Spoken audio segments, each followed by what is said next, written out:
जी बिस्मिल्लाहिर्रहमानिर्रहीम, अस्सलाम वालेकुम। इंजेक्शंस, विड्रॉल्स को W बोलते हैं और इंजेक्शंस को J। ये J इसमें आता है इंजेक्शंस और इसको W विड्रॉल्स।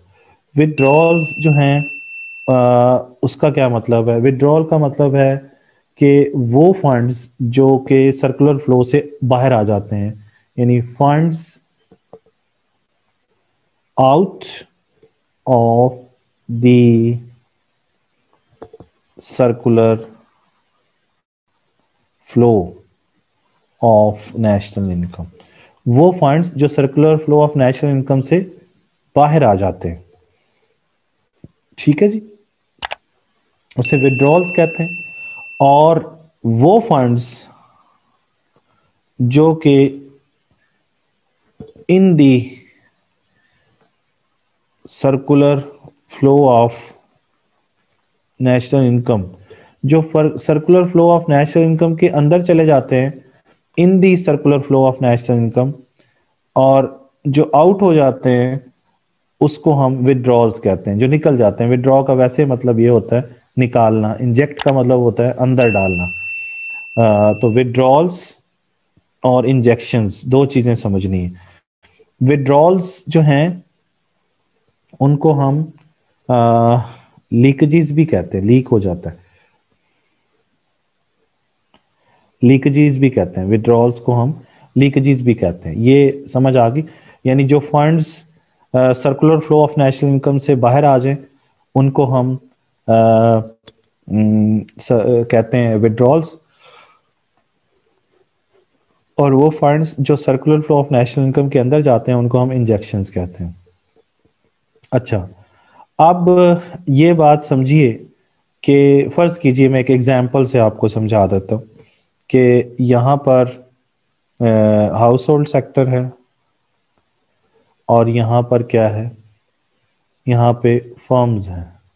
तो क्या हुआ कि फर्म्स ने, हाउस होल्ड सेक्टर ने फर्म्स के पास जाके काम किया और फर्म्स ने इनको क्या दिया, इनको फर्ज कर लें कि इनकम दी 100 रुपये। किनको भला? हाउस होल्ड सेक्टर को। हाउस होल्ड सेक्टर ने अच्छा, फर्म्स ने इनको गुड्स एंड सर्विसेज बेची, हाउस होल्ड सेक्टर ने इनको इनके पैसे दिए। जब वो पैसे दिए तो वो दिए इन्होंने 80 रुपये। तो इसका मतलब है कि 100 रुपये कमाया था हाउस होल्ड सेक्टर ने, लेकिन उन्होंने फर्म को कितने वापस दिए? 80 रुपये। किस लिए दिए? क्योंकि उन्होंने गुड्स एंड सर्विसेज को खरीदा था। किन से?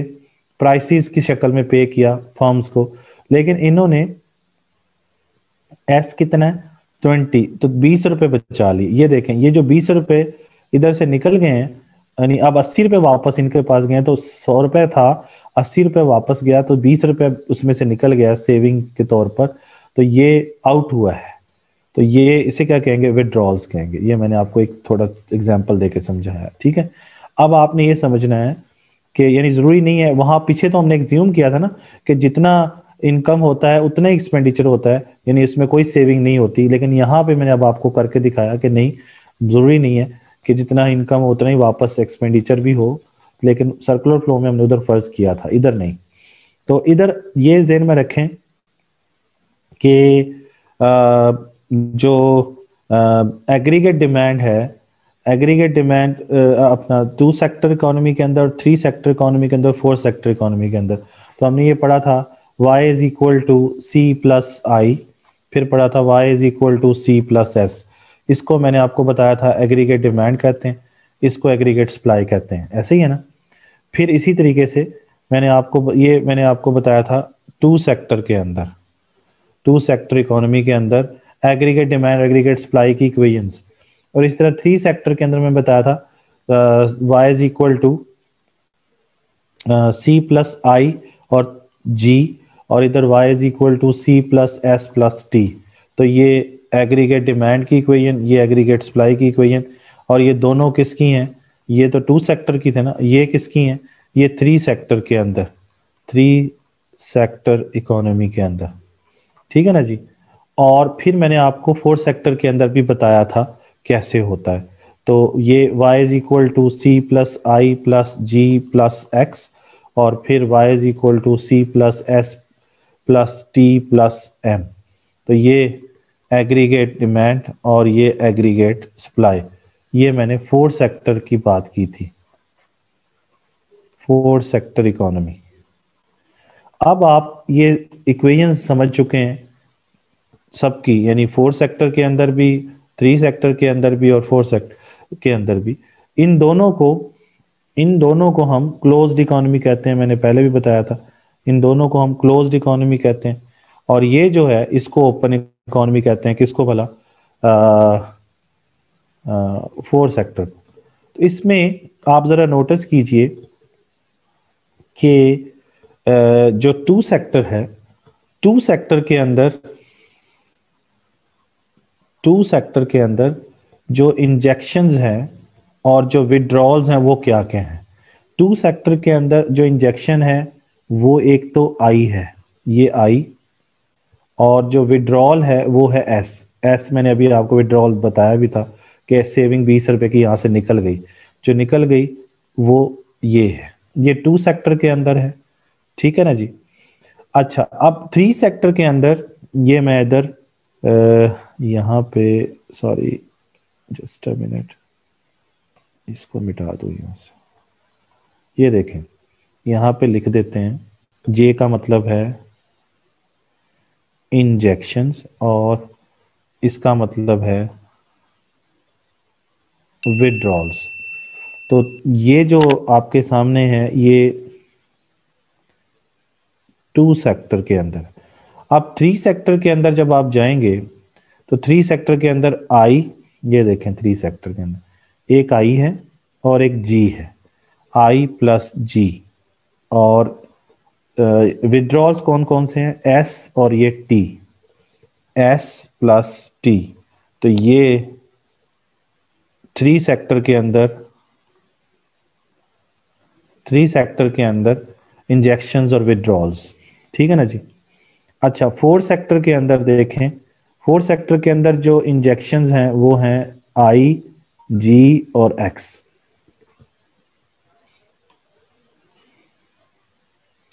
आई प्लस जी प्लस एक्स, और ये है इधर, इसमें कौन कौन से हैं विड्रॉल्स? कौन कौन से? ये, तो ये है S plus T plus M, S plus T plus M, ये आपके सामने क्या है जी? ये आपके पास फोर्थ सेक्टर आ गया। अभी मेरी बात दोबारा समझ लीजिए कि इंजेक्शंस क्या है? जो सर्कुलर फ्लो के अंदर ऐड होते हैं, जैसे इधर फर्म जो है इसके अंदर ऐड होके 20 रुपए आई आ जाए इधर इसके अंदर, तो ये ऐड होगा, ये मैंने एरो अंदर की तरफ लगाया, ये एरो बाहर की तरफ है, ये आउट है, ये क्या है? ये इन है। तो सर्कुलर फ्लो में या तो इन होगा या आउट होगा। अगर सर्कुलर फ्लो में इन हो तो उसे इंजेक्शन कहते हैं। अगर सर्कुलर फ्लो से बाहर चली जाए कोई फंड बाहर चला जाए तो उसे हम विड्रॉल कहते हैं या लीकेजेस कहते हैं।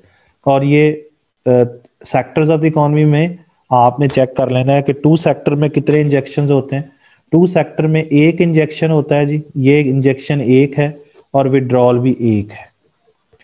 अच्छा, अब ये टू सेक्टर में, थ्री सेक्टर में देखें तो आपको नजर आएगा दो इंजेक्शन है आई और जी, और दो ही विड्रॉल्स हैं। अच्छा, फोर्थ सेक्टर के अंदर आपको नजर आएगा कि थ्री इंजेक्शंस हैं आई, जी और एक्स, और थ्री विड्रॉल्स हैं आई, सॉरी एस, टी और एम, ये थ्री आपके पास है। तो यानी हर सूरत के अंदर इंजेक्शंस और विड्रॉल्स क्या है? बराबर है, इधर भी बराबर हैं, इधर भी बराबर हैं, इधर भी बराबर हैं। बस आपने ये ज़हन में रखना है कि टू सेक्टर्स में एक इंजेक्शन एक विड्रॉल, थ्री सेक्टर इकोनॉमी के अंदर दो इंजेक्शंस दो विड्रॉल होती हैं, और फोर्थ सेक्टर इकोनॉमी के अंदर तीन इंजेक्शन और तीन ही विड्रॉल होती हैं, ठीक है। तो ये क्लियर होगी बात।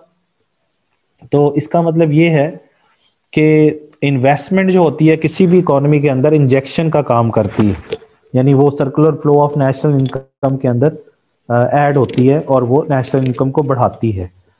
और जो गवर्नमेंट स्पेंडिंग है वो भी इंजेक्शन है, और एक्सपोर्ट भी क्या है? इंजेक्शन है। तो इंजेक्शंस क्या क्या होते हैं? इंजेक्शंस इंजेक्शंस क्या कौन कौन से हैं? तो इंजेक्शन जनाब हैं investment, number one. Number two, government spending,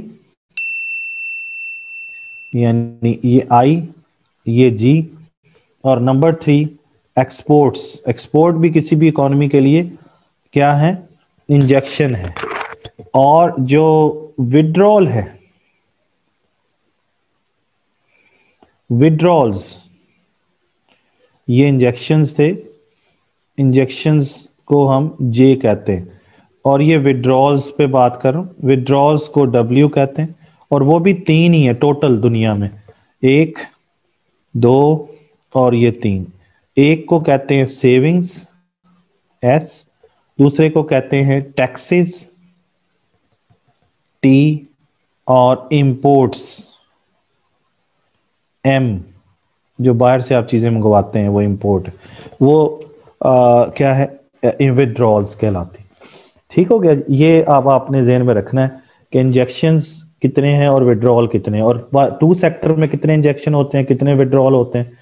three sector में कितने इंजेक्शन होते हैं, कितने विड्रॉल होते हैं। और फोर्थ सेक्टर में कितने इंजेक्शन होते हैं, कितने विड्रॉल होते हैं। ये आपने ज़हन में रखना है। अच्छा, अब आप ज़रा देखें तो इस चीज़ को समझें। तो यहाँ तक मैंने आपको ये समझाया है कि इंजेक्शंस और विड्रॉल्स क्या क्या काम करती हैं। अब इसको हम अपनी बुक से मजीद पढ़ते हैं। There are withdrawals from the circular flow of income. और विड्रॉल मैंने अभी आपको समझाया है, सेविंग विड्रॉल है, टैक्स विड्रॉल है, इंपोर्ट विड्रॉल है, यानी S plus T plus M. और इंजेक्शंस क्या है? जो into the circular flow of national income है। ये विड्रॉल क्या है? सर्कुलर फ्लो से बाहर निकल जाते हैं, ये सर्कुलर फ्लो के अंदर चले जाते हैं, यानी इन्वेस्टमेंट, गवर्नमेंट स्पेंडिंग और एक्सपोर्ट। ये तीन वो छः। और ये भी मैंने बताया था, टू सेक्टर में एक इंजेक्शन एक विड्रॉल, थ्री सेक्टर के अंदर दो इंजेक्शन दो विड्रॉल, और फोर्थ सेक्टर के अंदर तीन इंजेक्शन तीन विड्रॉल। अब वो आपको बता रहा है कि विड्रॉल किसे कहते हैं। मैंने अभी आपको बता दिया कि विड्रॉल जो कि circular flow of national income से बाहर आ जाए, और यानी आउट जिसे कहते हैं। और ये जो into the circular flow of national income है, उसे हम इंजेक्शन कहते हैं। ये इन है, ये सॉरी विड्रॉल जो है वो आउट है, और ये क्या है? ये इन है। ये आउट, ये इन। ये देखें, विड्रॉल फिर बता रहा है, movement of the funds out of the cycle of the income and expenditure between the firms and house hold. और इंजेक्शन क्या है? मूवमेंट ऑफ द फंड्स इन। इन बड़ा इंपॉर्टेंट लफ्ज है, इन, और ये आउट। अब ये आपको समझा रहा है कि जी विड्रॉल्स तीन है, तीन विड्रॉल्स हैं टोटल, सेक्टर वाइज नहीं, वैसे टोटल मिलाएं तो तीन है ओवरऑल। एक सेविंग्स है। तो सेविंग किसे कहते हैं? जैसे अभी बताया कि household do not spend all of his their income, they save some and these savings out of their income and withdrawals from the circular flow of national income. ये मैंने अभी आपको करके भी दिखाया था कि सेविंग जो होती हैं वो circular flow of national income से बाहर निकल जाती हैं। ठीक है ना? जैसे 100 रुपए इनकम मिली थी, तो उसमें से 20 रुपए उन्होंने बचा लिए, 80 रुपया खर्च किया, तो 80 वापस फर्म के पास गया, 100 का 100 नहीं गया था। मैंने आपको एग्जाम्पल देके समझाया था। इसी तरीके से जो हाउस होल्ड सेक्टर होता है वो अपनी इनकम सारी की सारी खर्च करता है, तो उसमें से कुछ हिस्सा वो गवर्नमेंट को भी दे देता है, यानी टैक्स की सूरत में। Pay some of their income to the government as taxation. तो taxation can not be spend by the household. तो टैक्स भी हाउस होल्ड नहीं खर्च कर रहा होता, वो गवर्नमेंट को दे देता है, तो वो सर्कुलर फ्लो में से निकल जाता है। इसी तरीके से जैसे जैसे ये देखें, ये मैंने अभी आपको एग्जांपल दी थी, ये वाली, ये देखें, ये आपको नजर आएगी यहाँ पे, ये कि 100 रुपये कमाया था एक शख्स ने, ये 100 रुपये कमाया था, तो 80 रुपये खर्च किया था। अब यहाँ पे फर्ज कर लीजिए 80 नहीं करता, बल्कि 20 रुपए की सेविंग कर ली थी इसने। किस में से? 100 रुपए में से।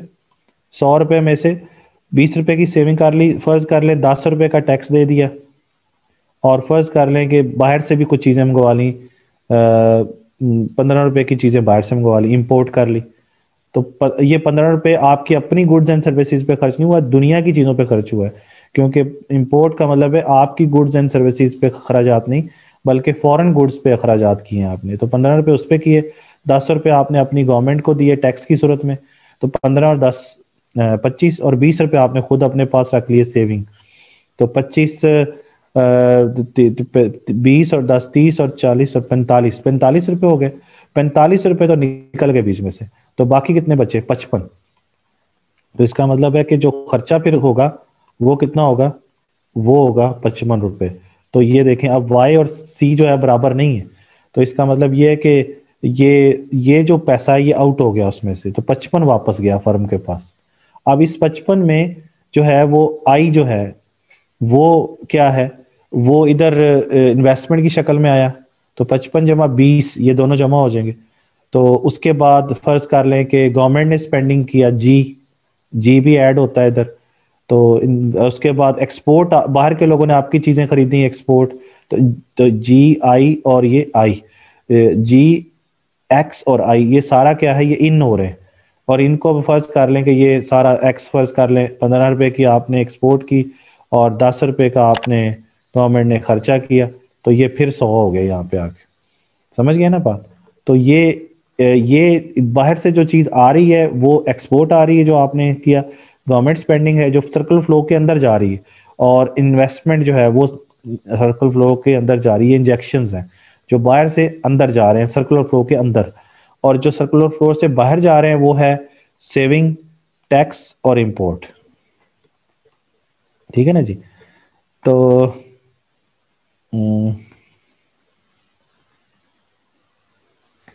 अच्छा, अब दोबारा से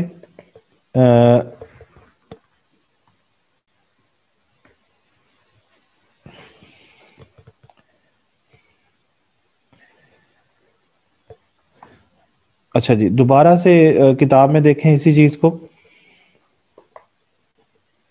तो मैंने आपको बताया कि सेविंग्स आउट हो जाएंगी, कहां से? Circular flow of national income से बाहर निकल जाएंगी।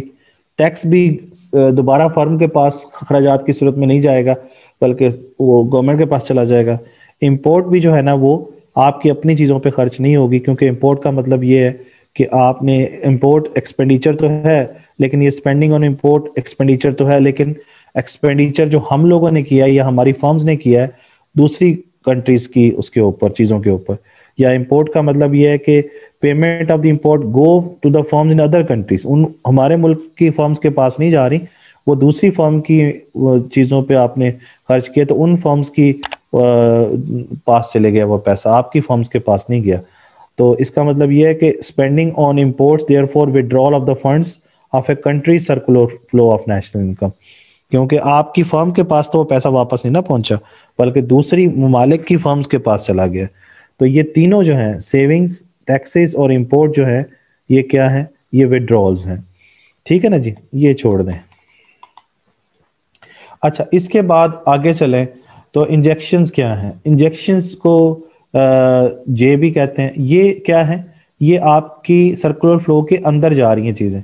इन्वेस्टमेंट है, इन्वेस्टमेंट कहते हैं इन्वेस्टमेंट इन कैपिटल गुड्स, और यहां पर एक इजाफा कर ले, न्यू कैपिटल गुड्स लिखना चाहिए। Investment in new capital goods is a form of spending on output. Investment किसे कहते हैं? जो कैपिटल गुड्स पर आप अखराजात कर रहे होते हैं। और न्यू कैपिटल गुड्स वो होती हैं जिनसे कंज्यूमर गुड्स बनती हैं, यानी मशीनें वगैरह। तो इसलिए इन्वेस्टमेंट जो है वो किसी भी इकोनॉमी के अंदर इंजेक्ट हो जाती हैं और circular flow of national income को बढ़ाती हैं, क्योंकि इन्वेस्टमेंट जब बढ़ेगी, नई कैपिटल गुड्स आएंगी, तो उससे आउटपुट प्रोड्यूस होगी, और आउटपुट प्रोड्यूस होने से आपकी नेशनल इनकम में इजाफा होगा। और इसी तरीके से गवर्नमेंट जब स्पेंडिंग करती है तो वो भी एक इंजेक्शन का काम करती है, सर्कुलर फ्लो के अंदर इंजेक्ट कर रही होती है। और इसमें भी गवर्नमेंट क्या करती है? गुड्स एंड सर्विसेज पे खराजात करती है, और वो फर्म्स से खरीदती है चीजें, जिससे circular flow of national income में जाती है वो चीज, और मजीद आउटपुट में इजाफा होता है। और वो उसको खरीदती किधर से है? जाहिर सी बात है, टैक्सों से पैसा लेती है, या वो बोरविंग करके उससे पैसा ले रही होती है वहां पे। इसी तरीके से एक्सपोर्ट्स, तो एक्सपोर्ट्स जो है वो क्या है, फॉरेन जो है फर्म्स, फॉरेन जो है आपकी जो चीज़ें हैं वो फॉरेनर्स खरीद रहे होते हैं। तो आपकी फर्म्स जो हैं उसको प्रोड्यूस कर रही होती हैं गुड्स एंड सर्विसेज को, और बाहर के लोग आपकी चीज़ों को खरीद रहे होते हैं वहाँ पे। तो एक्सपोर्ट्स क्या है, वो आपकी चीज़ों को, आपकी फर्म की चीज़ों को बाहर के लोग खरीद रहे होते हैं, इसलिए वो भी आपकी सर्कुलर फ्लो के अंदर इजाफा कर रहे होते हैं। यही चीज़ आप यहाँ पे इस टेबल में देखिए, इस ग्राफ में देखिए, यहाँ पे वो बता रहा है कि एक तरफ फर्म्स हैं और एक तरफ हाउस होल्ड हैं। तो फर्म ने क्या किया, फर्म ने हाउस होल्ड को पैसा दिया, इनकम, और हाउस होल्ड ने क्या किया, एक तो यह कि वो खर्च करेंगे, जारी सी बात है, या फिर वो क्या करेंगे, या वो सेव करेंगे, या वो टैक्स देंगे, या फिर वो इंपोर्टेड गुड्स पे खर्च करेंगे। तो ये तीन चीजें करेंगे। ये तीनों किस में से निकलेंगी, इस वाई में से निकलेंगे। वाई में से ही वो सेविंग पे करेंगे, वाई में से ही टैक्स देंगे, वाई में से ही इनकम देंगे। वाई का मतलब यहाँ पे इनकम है, तो इनकम में से ही सेविंग करेंगे, इनकम में से ही टैक्स देंगे, इनकम में से इंपोर्ट करेंगे। और दूसरी तरफ जो है वो क्या होगा, जब ये सेव करेंगे तो सेव करके कहाँ पे सेव करना है, जाहिर सी बात है किसी न किसी बैंक में जाके वो पैसा जमा कराएंगे, सेविंग, और बैंक वाले जो है वो उसी पैसे को उठा के किसको दे देंगे, इन्वेस्टर को दे देंगे, तो वही इन्वेस्टमेंट की शक्ल इख्तियार कर लेंगी। यहाँ पे बैंक का रोल आ जाएगा, सेविंग जो है वो बैंकों में जाएगी और बैंकर उसको इन्वेस्ट के लिए पैसा देंगे। इस तरह से टैक्सेशन, गवर्नमेंट पैसा इकट्ठा करेगी टैक्स से, और वो गवर्नमेंट के पास जाएगा, और गवर्नमेंट फिर उसी से क्या करेगी, खर्चे करेगी, गवर्नमेंट स्पेंडिंग करेगी। इसी तरीके से यहाँ पे तीन सेक्टर आपको नजर आ रहे हैं, फाइनेंशियल सेक्टर, गवर्नमेंट सेक्टर और फॉरेन सेक्टर। तो फॉरेन सेक्टर में का ताल्लुक इंपोर्ट और एक्सपोर्ट से है, यानी कुछ चीज़ें या तो इंपोर्ट होंगी या कुछ चीज़ें एक्सपोर्ट होंगी। तो ये आपको आई, जी और एक्स ये इंजेक्शंस हैं, एस, टी और एम जो हैं वो विड्रॉल्स हैं। और यही यहाँ पे शो किया गया है कि economy is set to be in equilibrium when injections is equal to the withdrawals. तो ये देखें, ये इसने 4 सेक्टर के अंदर आपको करके दिखाया। मैंने आपको 2 सेक्टर के अंदर भी इंजेक्शन और विड्रॉल बराबर करके दिखाए हैं, 3 सेक्टर के अंदर भी इंजेक्शन और विड्रॉल बराबर करके दिखाए हैं, और 4 सेक्टर के अंदर भी इंजेक्शन और विड्रॉल बराबर करके दिखाए हैं। यहाँ पर ये जो इसने बराबर किया हुआ है, ये एक्चुअली 4 सेक्टर के अंदर लिखा हुआ है, दिस इज इन 4 सेक्टर, या 4 सेक्टर इकोनॉमी या ओपन इकोनॉमी के अंदर। ओपन इकोनॉमी के अंदर आपको करके दिखाया हुआ है ये इंजेक्शंस और विड्रॉल। जी मैं आपको यहाँ पर दिखा भी देता हूँ जो मैंने अभी आपको करके दिखाया था। ये देखें, ये देखें, यही है ना। तो ये देखें, ये investment is equal to saving, ये 2 सेक्टर के अंदर इक्विलिब्रियम हो गया। ये इन्वेस्टमेंट और गवर्नमेंट स्पेंडिंग और saving plus S plus T करके 3 सेक्टर के अंदर, और ये वाला इसने करके दिखाया हुआ है ये आपकी बुक के अंदर, ये वाला यानी I plus G plus X, S plus T plus M. तो ये 4 सेक्टर के अंदर यानी ओपन इकोनॉमी के अंदर। ठीक है जी। तो यहाँ पे मजीद आगे चलें तो आपको नजर आ रहा है कि ये I plus G plus X और is equal to S plus T plus M. तो ये इंजेक्शंस और विड्रॉल्स बराबर की हुई हैं। यहाँ पे मजीद देखिए, यहाँ पे आपको 2 चीजें बताई गई हैं कि अगर इंजेक्शंस जो हैं, पहली बात तो ये है कि अगर इंजेक्शन और विड्रॉल बराबर हैं तो इसको हम इक्विलिब्रियम कहेंगे, economy is set to be in equilibrium. लेकिन अगर इंजेक्शंस और विड्रॉल बराबर ना हो, जैसे मैं अभी आपको यहाँ पे करके दिखाई दूं, ये देखें, अगर इंजेक्शंस और विड्रॉल्स बराबर ना हो तो ये इसको क्या कहेंगे, इसको डिसइक्विलिब्रियम कहेंगे। तो उसमें क्या होगा, यानी 2 सेक्टर के अंदर अगर देखें तो इन्वेस्टमेंट जो है वो सेविंग के बराबर नहीं होगी। ये 3 सेक्टर के अंदर आएंगे तो इन्वेस्टमेंट और गवर्नमेंट स्पेंडिंग वो सेविंग और टैक्स के बराबर नहीं होगी। और इसी तरीके से 4 सेक्टर में चले जाएं तो I plus G plus X बराबर नहीं होंगे S plus T plus M के। तो ये मतलब इन तीनों में ये हो रहा है कि इंजेक्शन विड्रॉल के बराबर नहीं है। और अगर ये नहीं है तो फिर इनको क्या कहेंगे, इनको इनको हम डिसइक्विलिब्रियम कहेंगे। ठीक है ना जी। तो अब फॉर एग्जांपल जो इंजेक्शंस हैं वो क्या है, वो मैंने अभी आपको बताया कि इंजेक्शंस जो हैं वो ये तीन है, I+G+X जो है। और ये एक्चुअली क्या करेंगे, ये आपकी इकोनॉमी की जो इनकम है उसमें इजाफा करने का सबब बनते हैं। तो एक्चुअली ये जो अगर आपके मुल्क के अंदर इंजेक्शंस जो हैं वो विड्रॉल से ज़्यादा हो जाएं, यानी जे जो है वो डब्ल्यू से बढ़ जाएं, तो इसका मतलब ये है कि इंजेक्शन विड्रॉल से ज़्यादा है।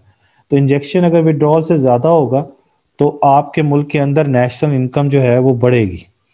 और अगर इंजेक्शन जो है वो कम है, विड्रॉल ज़्यादा है, तो फिर नेशनल इनकम क्या हो जाएगी, कम हो जाएगी।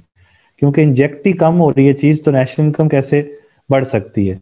अगर इंजेक्ट ज़्यादा होएगी, क्योंकि इन्वेस्टमेंट के नतीजे में भी नेशनल इनकम बढ़ेगी, क्योंकि आई बढ़ जाए या जी बढ़ जाए या एक्स बढ़ जाए, इन सब के नतीजे में नेशनल इनकम में इजाफा हो जाएगा। और ये सब बढ़ने का मतलब है कि जे बढ़ जाए। और अगर डब्ल्यू जो है वो बढ़ जाए, तो डब्ल्यू बढ़ने का मतलब ये है कि सेविंग बढ़ जाए और टैक्स बढ़ जाए या इंपोर्ट बढ़ जाए, तो इसके नतीजे में डब्ल्यू यानी विड्रॉल बढ़ जाएगी, जिसके नतीजे में नेशनल इनकम कम हो जाएगी। यानी विड्रॉल का नतीजा ये है कि विड्रॉल बढ़ने के नतीजे में नेशनल इनकम कम हो जाती है और इंजेक्शंस बढ़ने की सूरत में नेशनल इनकम में इजाफा हो जाता है। क्यों हो जाता है? उसकी वजह यह है कि जब भी इन्वेस्टमेंट बढ़ेगी तो गवर्नमेंट स्पेंडिंग बढ़ेगी या एक्सपोर्ट बढ़ेगी तो आपका एक्सपेंडिचर बढ़ेगा, क्योंकि इंजेक्शन का ताल्लुक किससे है? इंजेक्शन का ताल्लुक आपके प्लान्ड एक्सपेंडिचर से है, एक्सपेंडिचर। और विड्रॉल का ताल्लुक किससे है? विड्रॉल का ताल्लुक आपकी एक्सपेंडिचर के बढ़ने से है, उसके कम होने से है उसका, यानी प्लान्ड एक्सपेंडिचर इसमें बढ़ जाएगा। और विड्रॉल के अंदर जो आपका प्लान्ड एक्सपेंडिचर है वो कम हो जाएगा, क्योंकि सेविंग के नतीजे में जब सेव ज्यादा करेंगे तो एक्सपेंडिचर कम हो जाएगा, टैक्स ज्यादा ज्यादा लगेगा तो आपका एक्सपेंडिचर कम हो जाएगा। इस तरह जब इंपोर्ट आप ज्यादा करोगे तो आपका अपनी चीजों के ऊपर एक्सपेंडिचर क्या हो जाएगा, कम हो जाएगा। फॉरेन पे तो होगा, लेकिन हम अपनी गुड्स पे बात करें तो ठीक है ना जी। तो इसका मतलब ये है कि जब भी आपका जे डब्ल्यू से ज्यादा होता है तो इसका मतलब इन अदर वर्ड्स ये है कि आपका एक्सपेंडिचर जो होता है वो आपकी इनकम से ज्यादा हो जाता है। यानी उसके नतीजे में ये कह लीजिए या ये कह लीजिए एक ही बात। इसी तरीके से जब इंजेक्शंस कम होती हैं, विड्रॉल ज्यादा होता है, तो इसका मतलब ये है कि आपके एक्सपेंडिचर जो है वो कम होते हैं आपकी इनकम से। ये इसका मतलब ये है। ठीक है, तो थोड़ा सा समझने की जरूरत है इन चीजों को कि ये मैंने अभी आपको बताया कि जे ज्यादा होने का मतलब है कि आप एक्सपेंडिचर ज्यादा कर रहे हैं। इन्वेस्टमेंट ज्यादा करने का मतलब गवर्नमेंट स्पेंडिंग, ये सारा एक्सपेंडिचर है। एक्सपेंडिचर बढ़ जाएगा इन्वेस्टमेंट के नतीजे में, इन्वेस्टमेंट बढ़ेगी तो एक्सपेंडिचर बढ़ जाएगा। गवर्नमेंट स्पेंडिंग बढ़ेगी तो एक्सपेंडिचर बढ़ जाएगा। गवर्नमेंट एक्सपोर्ट बढ़ जाएगी तो एक्सपेंडिचर बढ़ जाएगा। लेकिन अगर विड्रॉल बढ़ता है तो आपका एक्सपेंडिचर कम हो जाएगा। ये चीज समझने वाली है, इसको समझ लें। ठीक है ना जी। तो इसका मतलब ये है कि जब एक्सपेंडिचर जब जे डब्ल्यू से ज्यादा होगा तो इंजेक्शन ज्यादा होंगे, मींस के एक्सपेंडिचर ज्यादा होंगे इनकम से, तो इसके नतीजे में जो चीज क्रिएट होगी एक्सपेंडिचर, यानी इसका अनदर वर्ड्स ये है कि एग्रीगेट डिमांड एग्रीगेट सप्लाई से ज्यादा होगी और कीमतें बढ़ जाएंगी। कीमतें बढ़ने का मतलब ये है कि आपके मुल्क में इन्फ्लेशनरी गैप होगा। और अगर इस चीज पे आ जाए, ये तो वाली स्टोरी तो ये है ना सारी, लेकिन ये वाली जो दूसरी वाली स्टोरी पे आ जाए तो दूसरे वाली स्टोरी ये है। दूसरे वाली स्टोरी में ये होगा कि आपका जब ई वाई से कम होगा, तो ई वाई से कम होने का मतलब है कि एग्रीगेट डिमांड एग्रीगेट सप्लाई से कम होगी, जिससे प्राइसेस कम होगी। तो जब प्राइसेस कम होगी तो उसके नतीजे में क्या होगा, डिफ्लेशनरी गैप क्रिएट होगा।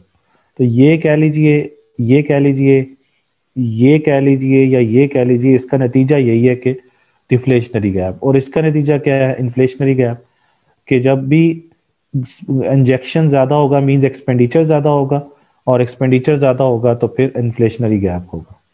तो इसका मतलब ये है कि अगर इंजेक्शंस और विड्रॉल बराबर हैं तो no inflationary gap, no deflationary gap. और अगर इंजेक्शन और विड्रॉल्स बराबर नहीं है तो फिर इन्फ्लेशनरी और डिफ्लेशनरी गैप्स दोनों क्रिएट होंगे। ठीक हो गया जी।